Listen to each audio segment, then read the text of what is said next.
So I'm loving Battlefield 2042 right now. I know not everybody is, and that's okay. But as of right now, I'm going to suck every bit of fun, every last drop of fun out of this thing. And then keep sucking, because I really do not come across a game that I find fun that often. So, that being said, I know many of my brothers and sisters in the Battlefield are frustrated and have issues and concerns. I wanted to wait to put my thoughts to video until they have at least given us kind of a roadmap, put a few updates down the line, and that's exactly where we are right now. That being said, I want to talk about the things that they haven't necessarily addressed. So this video is going to focus on fixes with things that currently exist inside of Battlefield. Not talking about additions to the game like scoreboards, VoIP, and things like that. Those are things that I want, but I'm not talking about those. I'm going to focus on what we already have and how to get it better. So if you guys enjoyed today's video, please leave a thumbs up on it. Please consider subscribing and ticking that bell for more 2042 content. Let's begin. We're coming out guns a-blazing against the big, obvious one. All-out warfare. What were you thinking? I really don't understand why they committed to this or what they were even aiming to do. Maybe like a just limited transition, involvement, jump in, quick play, and kind of raw Battlefield experience. Yeehaw, brother. I don't know what they were doing.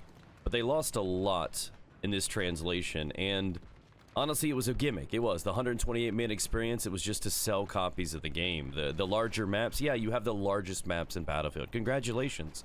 We only use about 60% of the map. The rest is dead. How about you? You gather the leftovers, the 40% we don't actually walk on or play or fight over, and you slap those together and make like 3 new maps for us. I just don't understand the allocation of resources to make this larger experience when it necessarily wasn't something we wanted. So how do you fix this? How do you fix all-out warfare? Because it is honestly the 128-man, the large scale. This is why we have a lot of the performance issues we do. A lot of the frustrations that people have are due to the map design and the scale of this game. So this is honestly priority number 1 if we are ever going to get a game that's going to bring a lot of the fan base back and introduce a real Battlefield experience for the general public. So my solution, my recommendation, is to basically copy-paste everything from Portal about the standard 2042 experience and plug it into the standard all-out warfare. I'm talking bring over 60-man servers, bring over the smaller maps that the old-gen consoles are accustomed to. 64-man Rush, Conquest, TDM. Do that right now. And let the community decide, is this what they want?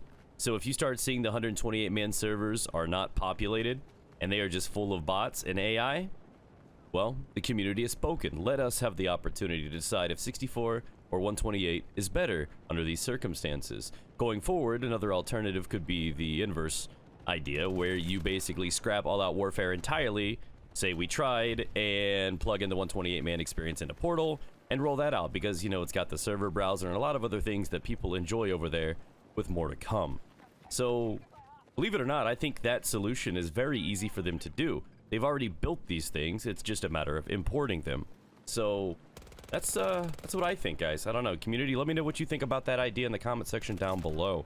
We're gonna move over to the next one right now, and I've got my eyes on the proximity mines. I know these are a fan favorite. I know a lot of people like these things, but I really do not like what they do to the overall experience for Battlefield.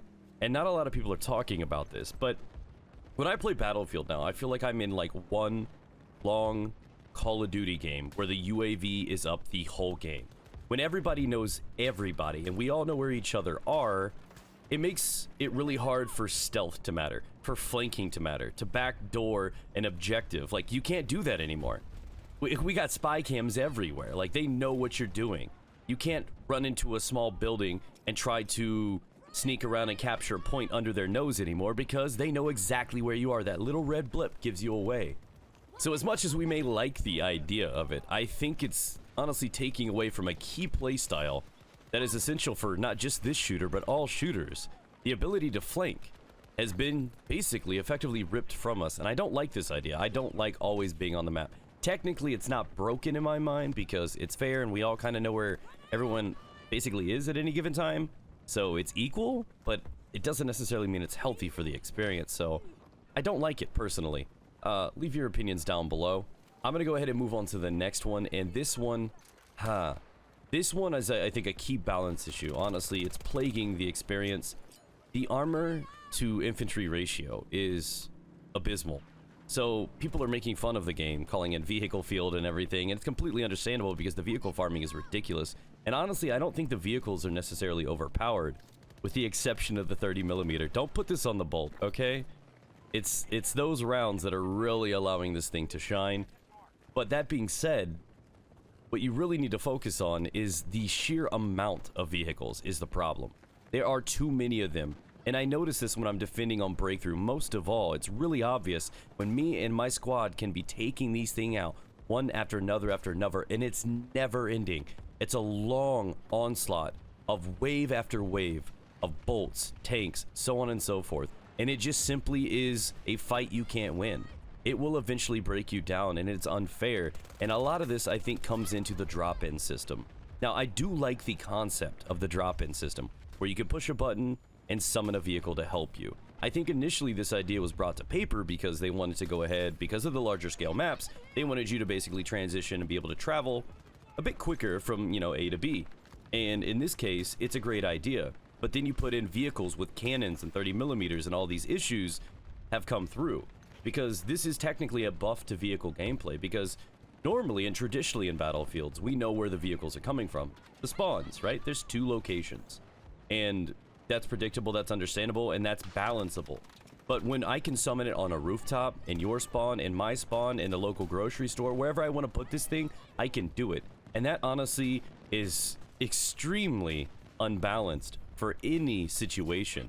So, to me, on this list of things, I think the solution is completely convert the drop-in system into a transport-only option. Even if it's just a short-term solution, summon the tuk-tuks, baby. I'm telling you, let's start a movement. Bring the tuk-tuks in.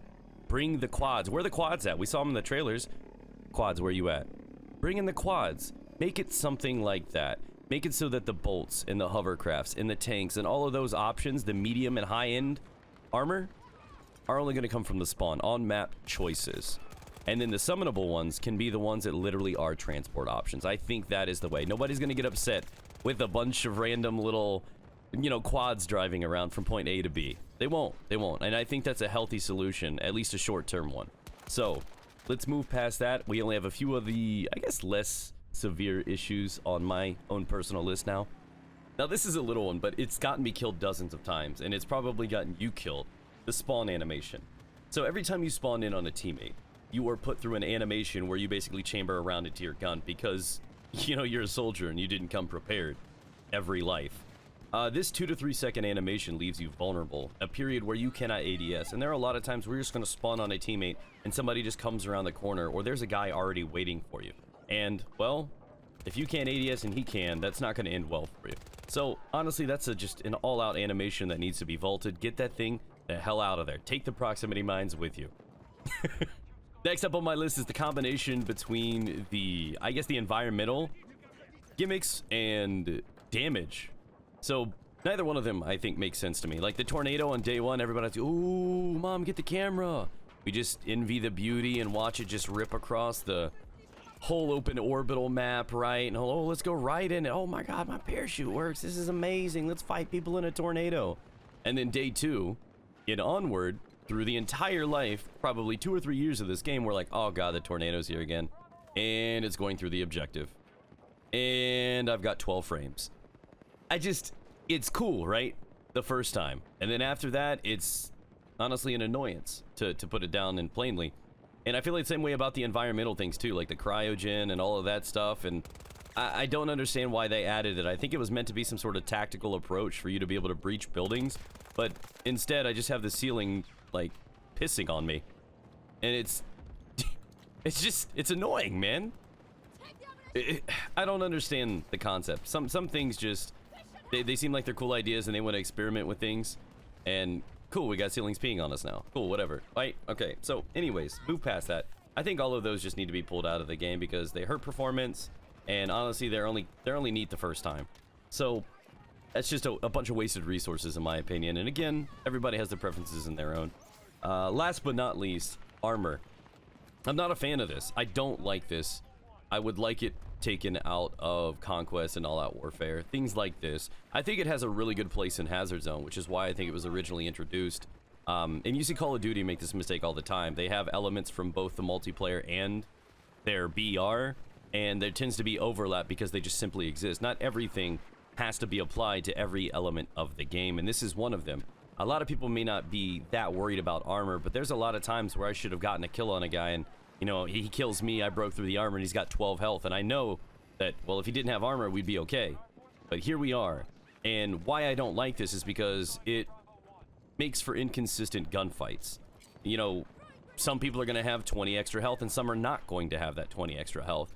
And because of this, the TTKs are going to be weird, your thresholds and understanding how your gunfights are going to be weird, and I just don't think it makes for a balanced experience with somebody, just actually a bunch of different people here and there are going to have just inconsistent health values.